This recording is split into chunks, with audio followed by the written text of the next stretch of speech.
Poor girl. Hugged a millionaire CEO by mistake. Now he won't let her go. Before we begin, let us know in the comments which city you're watching from. And once the story ends, don't forget to rate it from 0 to 10. Enjoy the story. She hugged the wrong man at the airport. He wasn't her brother. He was a billionaire CEO, and he didn't let go. People whispered, cameras flashed, but he came back the next day, asking for her by name. She was just a barista. He was one of the richest men in Seattle. What started as a mistake became something neither of them were ready for. Because sometimes the people we meet by accident are the ones who save us. The hug that changed everything. The airport buzzed like a restless beehive heels on linoleum. Loudspeaker announcements drowning in murmurs. The echo of suitcase wheels trailing behind weary travelers. It was raining in Seattle. Of course it was. And in the middle of it all stood Mia Jensen, clutching a paper cup of vending machine coffee. Her eyes darting through the arrivals gate like a child scanning the ocean for a message in a bottle. She was late. Again, not to her shift. Mia was never late to work. She was late to the only thing that still made her believe in good things. Her little brother wasn't a little boy anymore. And after 6 months in a Chicago medical trial, he was finally coming home. She wanted to be the first to hold him, to smell his hoodie, to tell him that the world had stayed in one piece while he was gone, just barely. Then, through the sea of umbrellas and rolling carry-ons, she saw him, tall, dark hoodie, shoulders slumped like always, a backpack strap sliding down his arm. She didn't think, she didn't look. She ran, not like in a movie.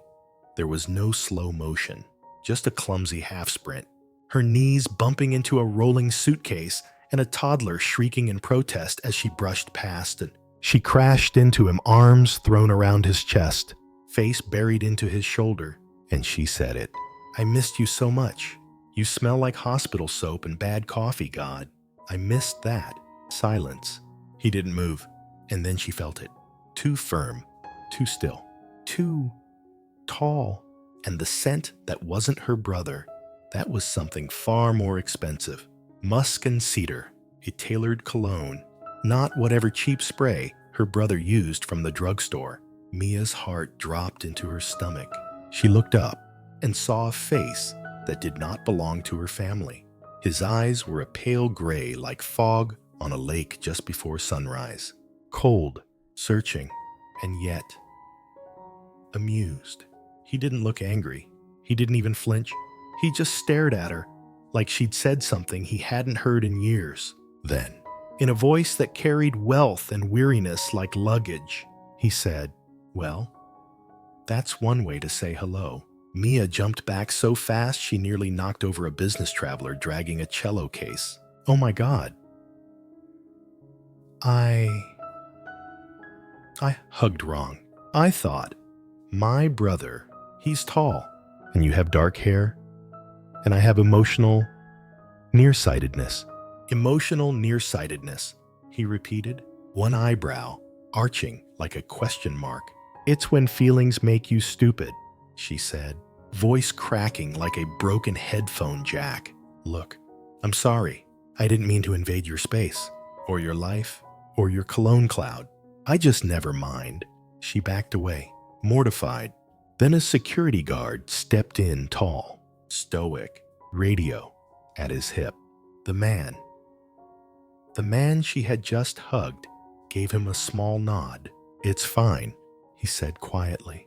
"She's family." Mia's heart tripped over itself. What? But before she could ask, or say something clever, or even remember her own name, he turned and walked away. He didn't look back, but she felt something shift in the air, and that should have been the end. But it wasn't. The next morning, Mia tied her apron behind her back, tucked her hair into a messy bun, and clocked in for her 6 a.m. shift at Cafe Terminal inside Gate 23. And there he was. Same suit, same pale eyes, same unreadable expression, standing in line, holding up a finger, and saying, "I'll have a black coffee," and if possible, a conversation with the girl who hugged me like she meant it. Mia dropped the coffee filter, and somewhere inside her chest, something strange began to stir. She thought it was just embarrassment, but it wasn't. It was the beginning of everything. She hugged the wrong man, but maybe he was the right one all along. Chapter 1. Just another airport girl. The coffee machine hissed like it was angry to be alive. Mia wiped her hands on her apron for the third time in an hour, even though they were already dry. Her body moved on autopilot grind. Steam, pour, smile, but her mind was somewhere else, floating between thoughts of hospital bills, Sophie's lab results, and the broken oven at home that refused to bake anything more than a burnt promise. The airport cafe was always loud this time of day. Gate 23 was chaos in a suit and tie. Business travelers barked into phones. Vacationers herded crying children like livestock, and no one, not a single soul, ever looked her in the eyes. Until he did. She didn't notice him right away. She was halfway through making a caramel latte for a woman who couldn't stop yelling at her AirPods when his voice broke through the static of the morning rush. "Black coffee," he said, and if possible, a second chance to be hugged by the girl who mistook me for someone else. Mia turned sharply, nearly dropping the milk jug. It was him, the man from the airport, the man she had tackled, hugged like a soldier returning from war. He was supposed to be her brother. He wasn't. He was the wrong man with the right scent, the wrong man with the most expensive suit she'd ever wrinkled with her fingers. And now he was standing in her cafe, like a memory that refused to stay in the past. "You came back," she blurted out, eyes wide. "I did." "Why?" He gave a small shrug. "Because not many people mistake me for family." I liked it. Her cheeks flamed, and she quickly looked down at the register, trying to hide behind the buttons. "I was emotional," she mumbled, "and blind. Emotional blindness is a thing, probably." "That so?" he asked, resting one hand casually on the counter. His presence was impossible to ignore. He looked like he belonged in a boardroom, not a coffee shop that couldn't even afford matching mugs. His gray eyes were too clear, too calm, like he was used to storms and knew how to wait them out. Mia tried to act unfazed. "It was a mistake," she said. "I gathered that. And you're a billionaire," she added, trying to regain the upper hand, "which makes it worse." He smiled, not smug gentle, like he knew how hard she was trying to push him away. "You Googled me." She didn't respond. Didn't need to. He looked around the cafe, at the cracked menu board, at the scuffed floors, at the tip jar that hadn't moved past $4, 37 since sunrise. "This isn't your place," he said softly. Mia's eyes snapped up. "What's that supposed to mean?" "You don't belong here. I work here." "That's not what I meant." She folded her arms. "Careful. You're one misplaced word away from being burned by decaf." His smile deepened. "You have that look," he said. "What look?" "Like someone who hasn't given up yet, even when it would have been easier." Mia didn't know what to say, so she handed him the coffee. Her hands steady now. "No charge," she said. "Consider it an apology for crashing into your chest like a cartoon character." He took the cup, fingers brushing hers for half a second. "Too warm? I'd like to make it up to you," he said. She raised an eyebrow. "By ordering more overpriced coffee, by inviting you to dinner." Mia blinked. "I'm sorry," she said. "Do you usually ask out the staff of places you've been accidentally assaulted in? Only when the coffee's this good." She stared at him. He stared back.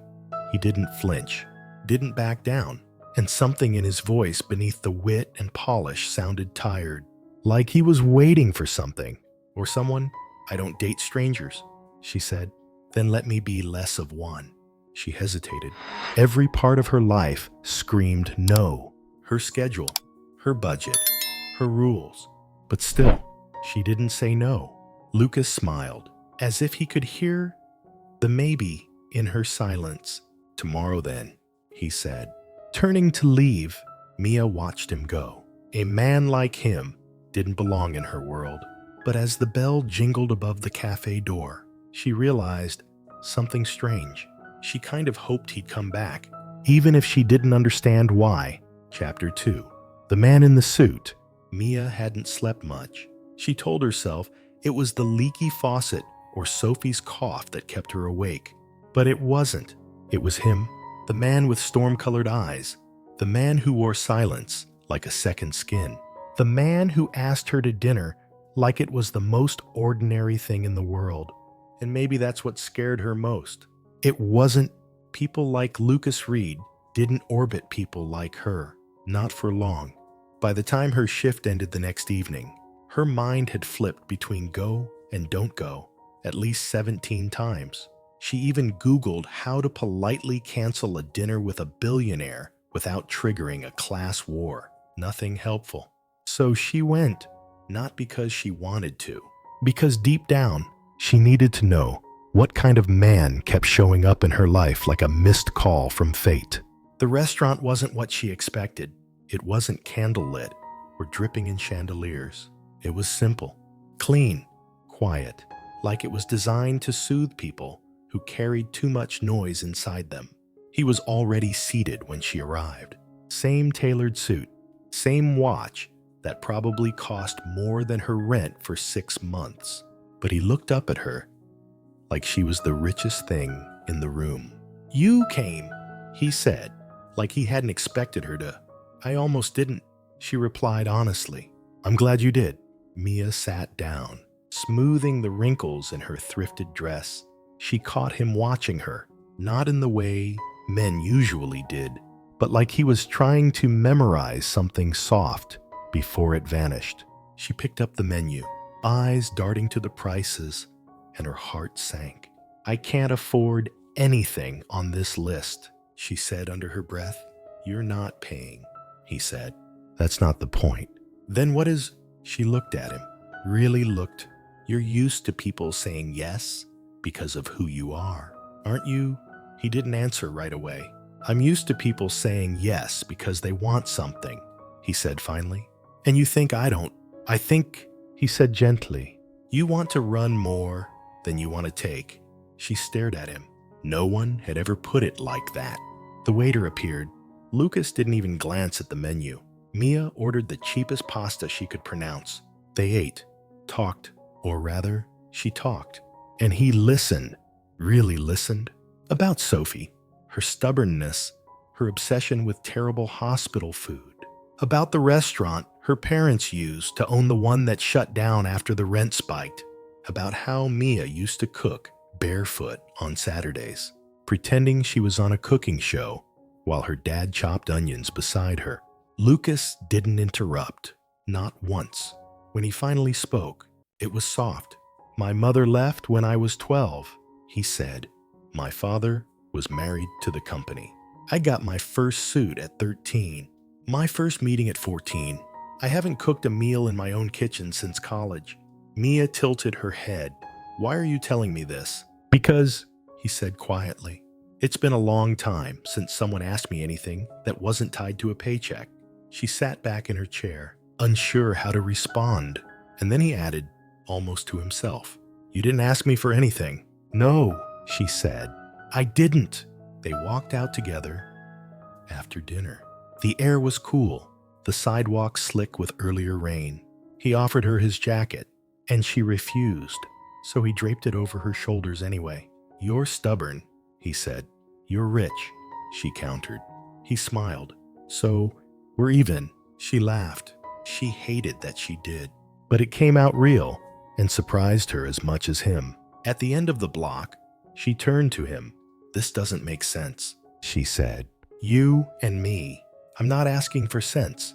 He replied, "Then, what are you asking for?"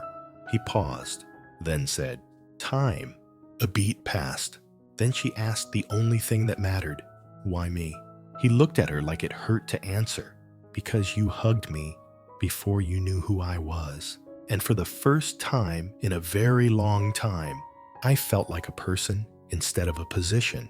Mia stood there, the city glowing around them, her breath caught between fear and something dangerous, hope. She didn't say anything, not yet, but her silence wasn't no. And Lucas, he didn't push, he just stepped back, gave her a quiet nod, and said, "Good night, Mia Jensen." Then he turned and walked away, leaving behind the scent of cedarwood and something she couldn't name.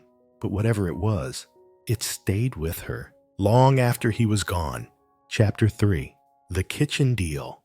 Mia never answered his text, not the next morning, not that night, not even when he sent a simple, "Dinner was nice. You were nicer." She read it 3 times, then put the phone down and went back to stirring spaghetti over the weak flame of her secondhand stove. She had bills to pay, shifts to survive, and a sister who needed her. Not distractions, not complications, not billionaires with expensive smiles and eyes that saw too much. But the universe, as always, had other plans. Sophie's cough had worsened overnight. By morning, her little sister was pale and sluggish, barely touching her toast. Mia took her to the clinic on a city bus that smelled like wet carpet and too many stories. The nurse handed over the estimate. Mia stared at the number. "This doesn't cover surgery," the nurse added quietly. "Just the preliminary workup." Her hands trembled as she folded the paper. Later that afternoon, back at the cafe, she found herself wiping down a table long after it was clean. Her mind blank, her heart loud. Then a familiar voice floated in. "I've been craving your coffee." She didn't even have to turn around. Lucas stood at the counter, hands in his pockets, not dressed like a CEO this time, still polished, but softer, less armor. "I thought you'd moved on," she said, without looking up. "I don't usually chase people." "Then don't start now." He tilted his head, studying her. She could feel his eyes like heat on her skin. "You're tired," he said gently. "Is this a game to you?" She snapped, louder than she meant to. "The waitress thing, the wrong hug thing. Is this your billionaire version of slumming it for fun?" He didn't flinch. "No, this is me trying." Trying what? To not walk away from something that feels real. She opened her mouth, but nothing came out. Just breath, just aching. He stepped closer. "Let me help." "I don't need help," she whispered. "But Sophie does." That stopped her cold. "How do you talk about her when you're nervous," he said. "And you're always nervous around me." She looked away. "I'm not asking for your money," she muttered. "I'm not offering it." That made her glance back. Confused. "I'm offering a deal," he said. Mia narrowed her eyes. "What kind of deal?" Lucas slid a slip of paper across the counter. "An address. Downtown. Waterfront. You cook for me. 3 meals a day. For 1 week." Mia blinked. "You want to hire me to cook?" "Yes." "At your place?" "Yes." "Like a personal chef? Like someone who makes things taste like memories?" She stared at him. "And what do I get?" He met her eyes without hesitation. "More than enough to pay Sophie's medical bills. No favors, no strings, just food and time." Mia felt the room tilt. The temptation wasn't just in the money. It was in the way he said her name, like it was worth something. It was in the way he looked at her, not like he owned her, but like he saw her. She wanted to say no. God, she wanted to say no, but she thought of Sophie's pale hands, the cost of another hospital visit, the number on that paper, and how many hours she'd have to scrape tips just to reach half of it. She folded the slip and slid it into her apron pocket. 1 week, she said quietly. 7 days. He confirmed, no touching. Unless you hug me by accident again. She rolled her eyes. But he smiled anyway. That kind of smile that says, I just won without winning. He turned to leave, then paused at the door. I hope you're good with knives. I'm a difficult customer. She didn't look up from the espresso machine. Touch my pans without permission, and I'll stab you with one.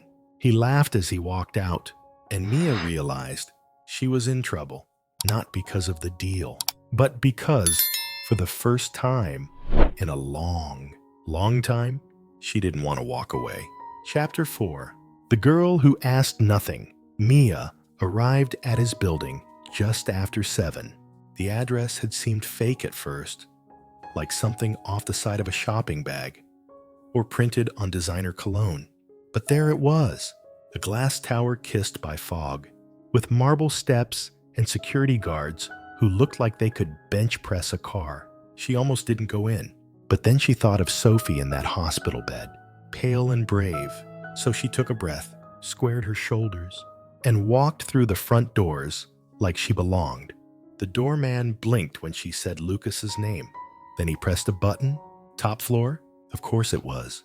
The elevator smelled like vanilla and money, the kind of air that didn't exist in her world. When the doors opened, she was met by silence. And then, "Welcome," he said, standing barefoot in a crisp white shirt and gray slacks, holding a cup of coffee, like he had nowhere to be. She stepped into his penthouse like she was stepping into a dream someone else paid for. The ceiling soared. The windows swallowed the skyline. The kitchen sparkled like a showroom. She could see the reflection of her thrift store sneakers in the floor. "This is," she whispered. "A little much," he offered. She turned to him. "You live here?" He nodded. "I don't even know if my apartment has 4 full walls," she muttered. "You have character," he said.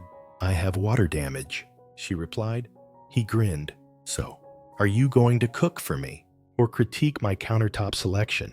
She rolled her eyes and dropped her bag on the counter. "I need the ingredients. They're in the fridge." She opened the door and gasped. There were more vegetables than she'd seen in a year. Everything was labeled, organized, fresh. There was even a full drawer of spices, the kind she used to read about in cookbooks, like they were fairy tales. "This is insane," she mumbled, pulling out fresh thyme. "Is that a good insane or a scary insane?" he asked. "I'll let you know if I burst into flames." The first meal was quiet. He sat at the edge of the kitchen island while she moved like muscle memory chop. Sear, stir, taste. She served pan-seared salmon over lemon couscous with roasted fennel and a dollop of sour cream that wasn't store-brand. Lucas took one bite and closed his eyes. "You okay?" she asked. He opened them slowly. "It tastes like childhood." "Is that a compliment or a cry for help?" He chuckled softly. "Both." They ate in silence, not awkward. Silence comfortable, curious silence, the kind that lives in the spaces between people who don't know if they're supposed to speak or just listen to the quiet. After she finished the dishes, Mia dried her hands on a linen towel that probably cost more than her monthly electric bill. "You're not what I expected," she said. "Neither are you." She turned to face him. "Why me?" He didn't answer right away, just leaned against the counter and looked at her like she was something he didn't want to break by answering too fast. "You didn't ask me for anything," he said. Mia blinked. "What?" "Most people, when they find out who I am, they change. They ask for favors. They ask for introductions. They want something, but you." He paused. "You hugged me before you knew I had anything to give." Mia felt something shift in her chest, a soft ache, a recognition. She looked down. "I didn't mean to make a scene." "You didn't," he said gently. "You made a moment." They stood in that stillness for a while, the kitchen glowing in gold light, the rain tapping the windows like it was trying to join the conversation. Mia gathered her things. "I'll be back for breakfast. I like pancakes," he said. "You'll get eggs." He smirked, but as she turned to leave, he called out softly, "Mia." She stopped, half in the hallway, half in his world. "You're the first person in years who made me laugh without trying." She didn't turn around. Didn't know what to say. So she whispered, "Then maybe you were due," and walked out. But her heart, it stayed behind. Chapter 5. Rain at the Gala. The invitation came on a Tuesday, a cream-colored envelope, hand-delivered to the cafe by a man in a navy suit with sunglasses and no smile. Mia nearly tossed it in the trash, but her name was written on the front in black ink, no title, no pretense, just Mia Jensen. Inside, in embossed gold, read Global Annual Charity Gala. Thursday, 7 p.m., formal attire required. She stared at it for a long time. Formal attire, right? She had exactly one dress, the one she'd worn to her cousin's funeral. And even then, it had felt too loud. What was she supposed to do? Show up in an apron? She texted Lucas, "You sent me a joke by mistake." He replied instantly, "I don't make mistakes. Not with you." She stared at the screen, then at the envelope, then sighed and dug out her emergency cab fund.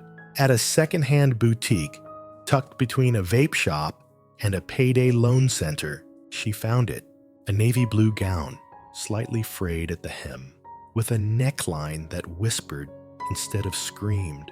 It fit, like it had been waiting for her. But the night of the gala, Seattle was soaked in rain. Mia sat in the back of a black car Lucas had sent, watching droplets race each other down the window as streetlights blurred into smudges. Her heart thudded like a drum in a locked room. This was a mistake, a terrible, humiliating, stupid mistake. And then the car stopped. She stepped out, and there he was, Lucas, waiting beneath a wide black umbrella, dressed in a suit sharp enough to draw blood. But his eyes went soft the moment he saw her. She held her breath. "You look," he started. "I know," she cut in, like an imposter. He smiled slowly. "No?" "Like trouble," Mia laughed, more from nerves than humor. But his arm was steady as he offered it, and she took it before she could change her mind. The ballroom was light and glass and piano music. Crystals sparkled from the ceiling. Conversations floated like perfume. She clung to his side like a secret. Heads turned. Of course they did. They whispered.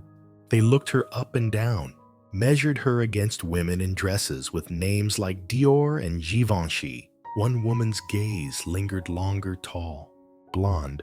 "Every inch designer." "Isabella?" Lucas said quietly. Mia recognized the name. His ex, the one every blog post mentioned like a footnote he couldn't shake. Isabella approached with a champagne flute and a smile that could cut glass. "Lucas, what a surprise. And who's this?" Mia opened her mouth to answer, but Lucas didn't give her the chance. "This is Mia Jensen," he said. "She's my guest." His voice wasn't cold. It was final. Isabella blinked, clearly thrown, then smiled wider. "Lovely to meet you. That dress is brave." Mia didn't bite, just smiled back. "So is your contour." Lucas choked on his sip of wine. Isabella's eyes narrowed, but she turned away, heels clicking like gunshots. Mia exhaled. Her hands trembled as she reached for the nearest tray of hors d'oeuvres, trying to distract herself. "You okay?" Lucas asked. "Why did you bring me here?" He was quiet for a beat. "Because I wanted someone real in the room." Mia looked up at him. "I don't belong here." "Neither do I." The music shifted. A slow piano melody floated through the air. He extended his hand. "Dance with me." She shook her head. "I don't. It's just swaying." "Really?" "Lucas." "Mia." She took his hand. They moved in slow circles. Her heart thudded too loud. His hand rested at the small of her back, like he'd been there before. It wasn't perfect. She stepped on his foot once. He chuckled. And somehow, that laughter felt more intimate than the silence. He leaned in, voice barely above a whisper. "You do belong here, but if you want to leave, I do." She didn't mean the party. He knew that.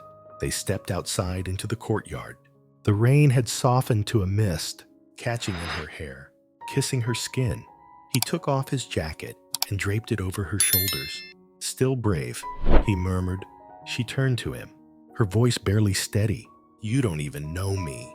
I know the way you look at your sister, the way you put your whole heart into food, the way you'd rather be invisible than be seen the wrong way.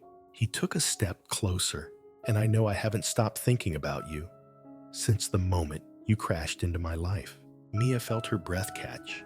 Her ribs were too tight, her world too small. She looked up into his eyes, and for once, didn't see wealth or power or danger. She saw someone lonely, just like her. Lucas, she whispered. You don't have to say anything. He leaned in, slowly, patiently, and when their lips met, it wasn't loud, or fireworks, or anything movies taught her to expect. It was quiet, like coming home to a room that had waited for you in the dark. Chapter 6. The Truth You Didn't Tell. Lucas didn't kiss her again, not that night, not in the rain. After their lips parted, they just stood there, forehead to forehead, breathing in the moment.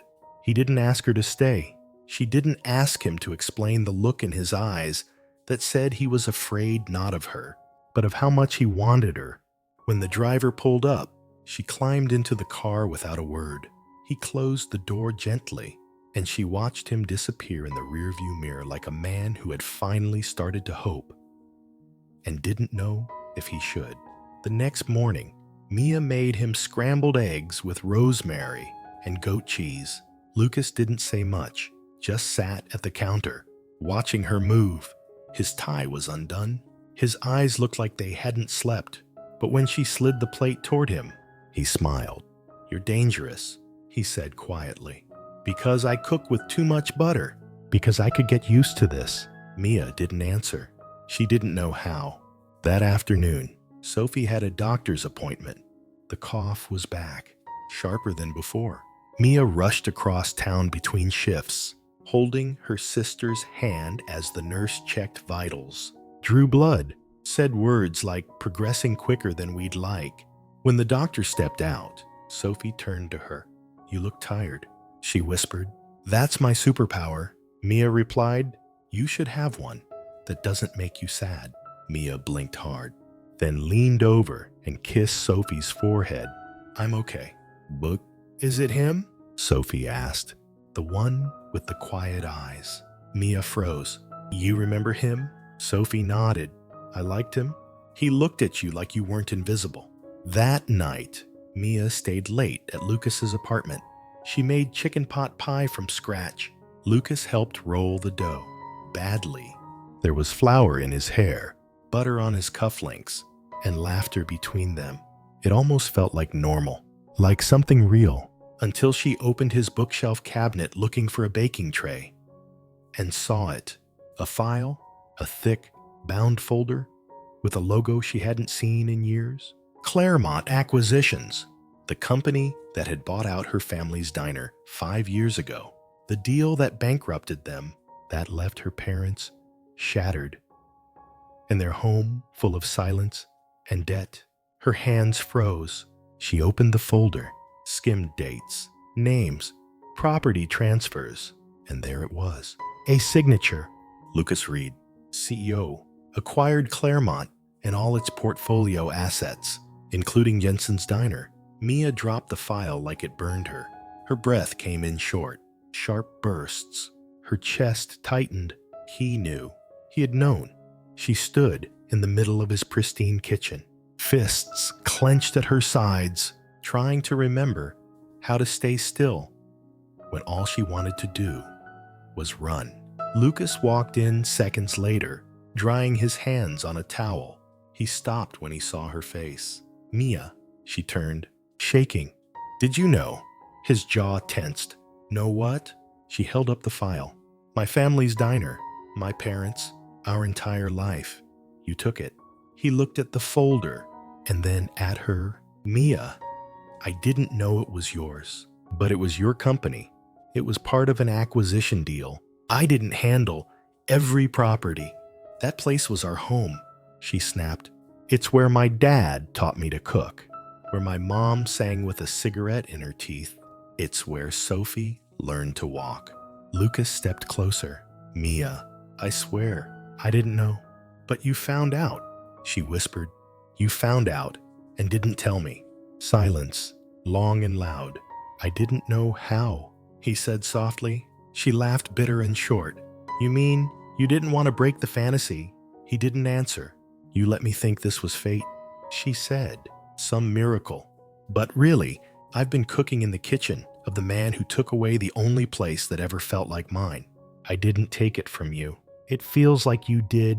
The room was suddenly too bright, too cold, too perfect. Mia grabbed her bag, her coat, her breath. Don't follow me. He didn't.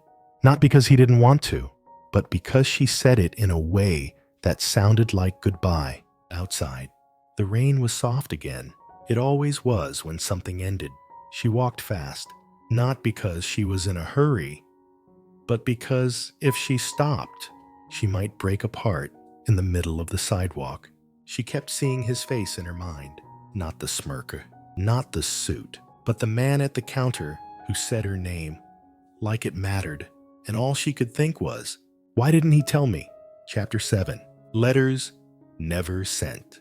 Days passed like ghosts, barely touching Mia before disappearing. She moved through them like someone wading through fog. Her hands made coffee. Her feet took her to work. Her lips smiled at customers who didn't look her in the eyes. But inside, everything was still broken. Lucas hadn't called. He hadn't texted. He hadn't shown up at the cafe. Not once. And yet every time the door opened, she turned.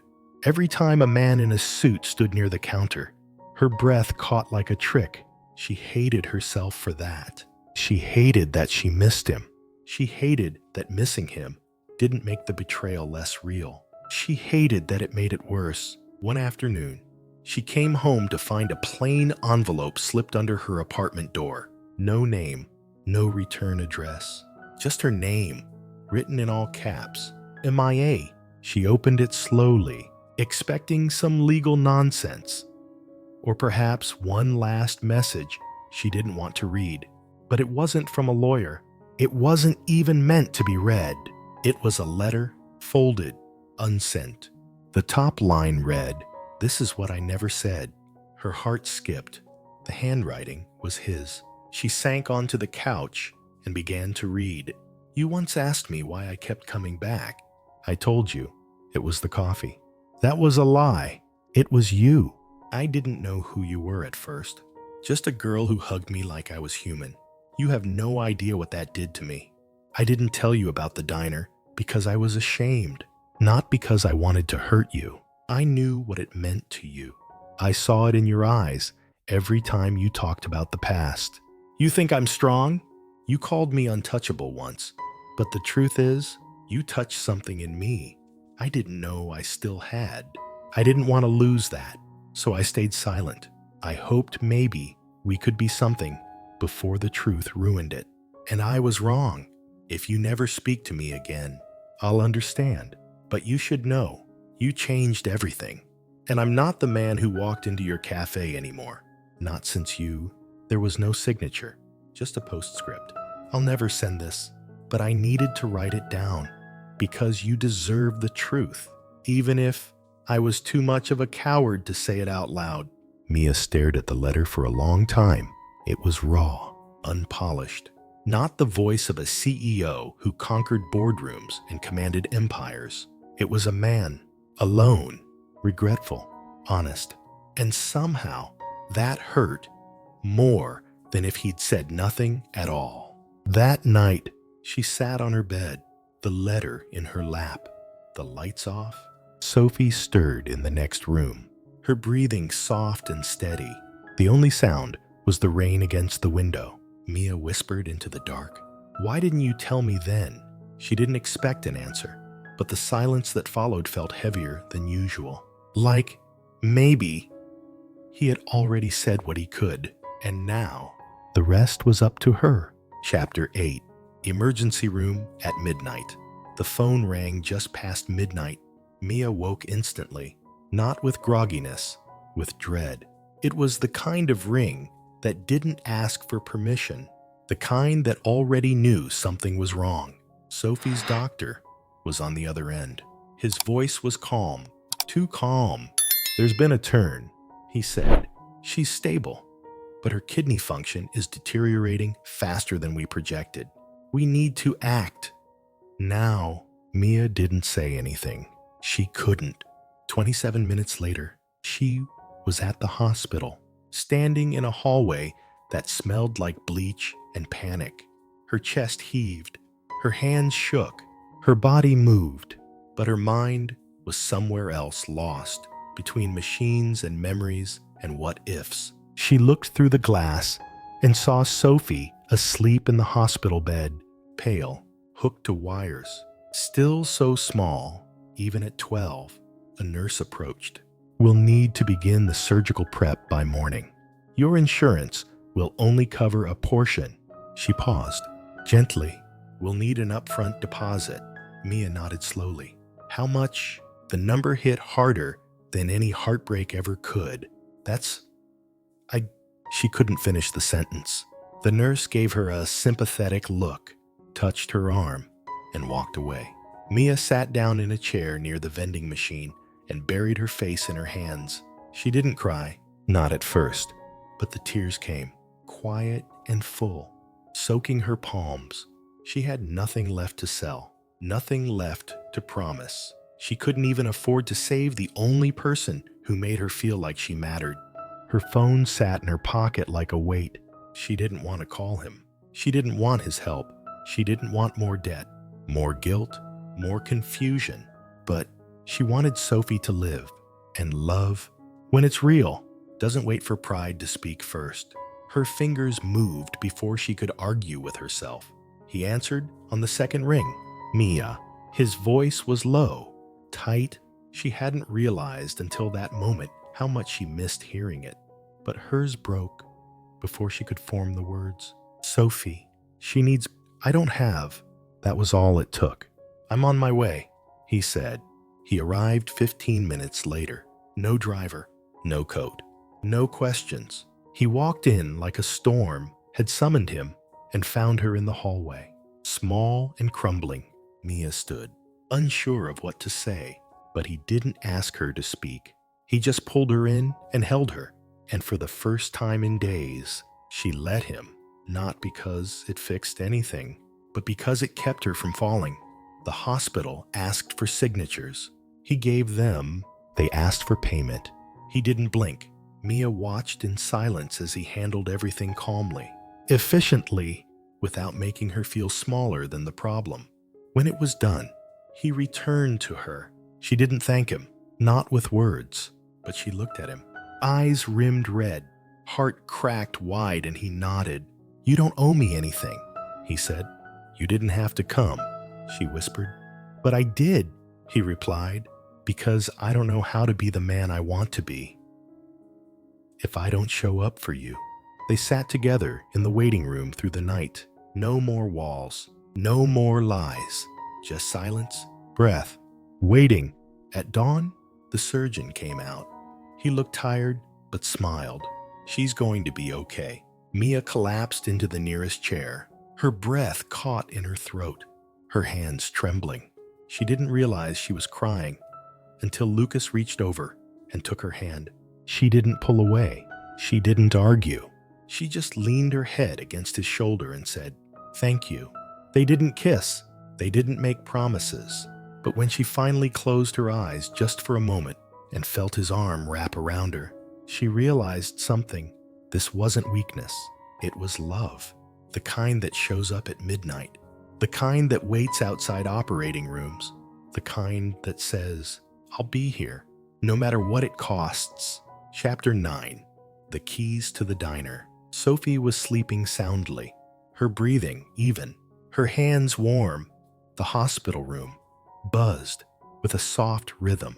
The heart monitor, the occasional beep, the muffled voices outside the door. It was the sound of peace earned through war. Mia sat by the window, legs tucked up beneath her. She hadn't left Sophie's side for 2 days.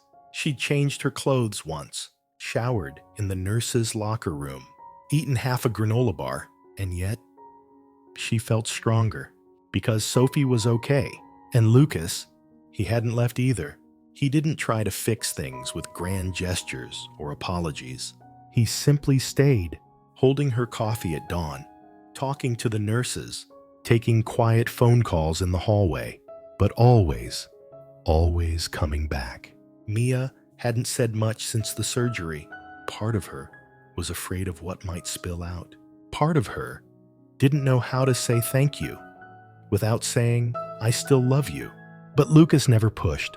He seemed to understand that sometimes love lives best in silence. On the third morning, he entered the room with something in his hand, a plain envelope. Mia raised an eyebrow as he held it out. What's this? Not money, he said. Not a check. Then what? A door. That was always yours. She opened it slowly. Inside, a set of keys, an illegal contract, her family's diner, Jensen's, restored, purchased back from the holding company, title transferred, in her name. No strings, no loan, no conditions, just hers. Mia stared at the papers. You did this. It should have never been taken, he said gently. Lucas, her voice cracked. This place, my father built that floor with his hands. My mom named the breakfast sandwich after my fourth grade teacher. I used to draw on napkins under the counter while Dad poured coffee. He nodded once. Then it's time you got it back. She pressed a hand to her mouth. Overcome. You didn't have to. I know. You could have just said sorry. But that wasn't enough. He stepped closer. This isn't about fixing what I broke. It's about honoring what you built, what your family loved, what made you. Mia blinked back tears. A slow smile broke through the storm on her face. You remembered. I remember everything, he said. Even the napkin drawings, especially the one with the rocket ship and a chicken nugget riding it. She laughed, covering her face. He watched her quietly, the way her shoulders relaxed, the way light came back to her eyes. So, he said softly, what will you do with it? She looked at the keys. The contract. I'll reopen it. Need help. Can you scrub grease traps? I own a billion-dollar company. So, no. They both laughed.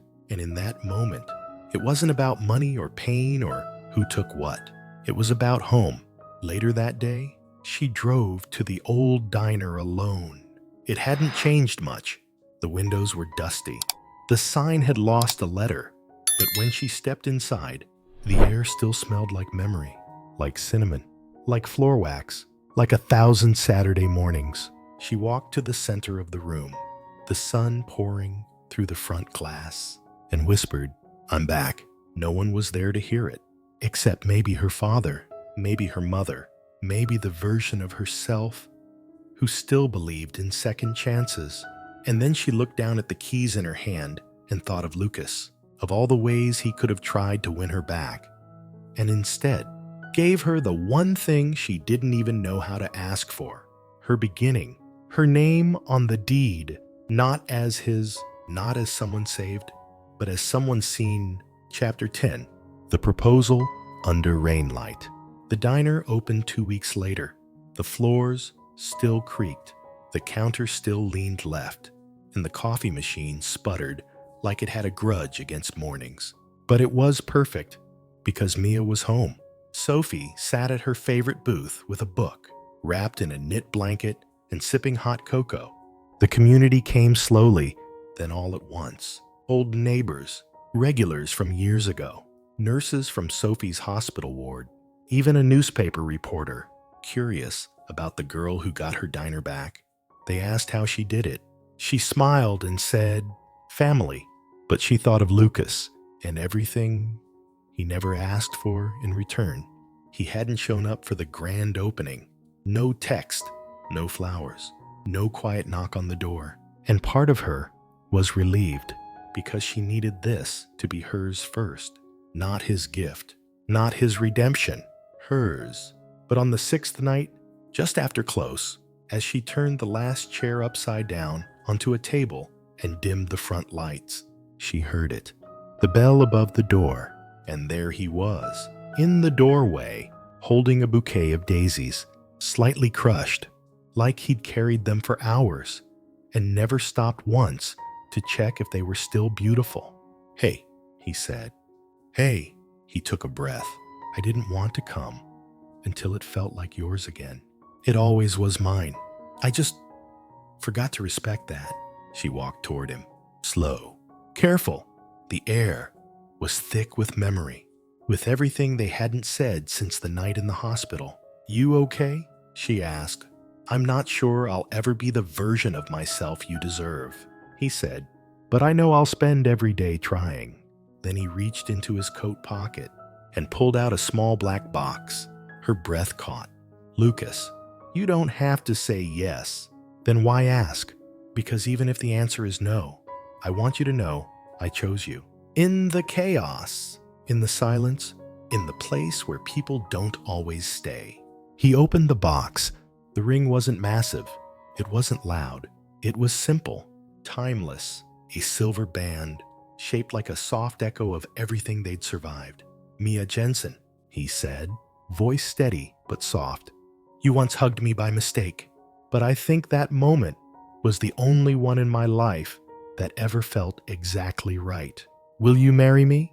Not because I saved your sister, not because I bought you a diner, but because I see you, and I never want to stop." She didn't cry, not at first. She just looked at him. This impossible man in her crooked diner, standing beneath a flickering open sign, holding his heart out like a secret. Then she whispered, "Yes," not because he was rich, not because he had fixed things, but because he had stayed. Outside, it began to rain. Not a storm, not a flood, just soft, steady drops, the kind that washed the past clean without washing it away. They stepped outside together, into the night. He held her hand like it was the only truth he ever knew.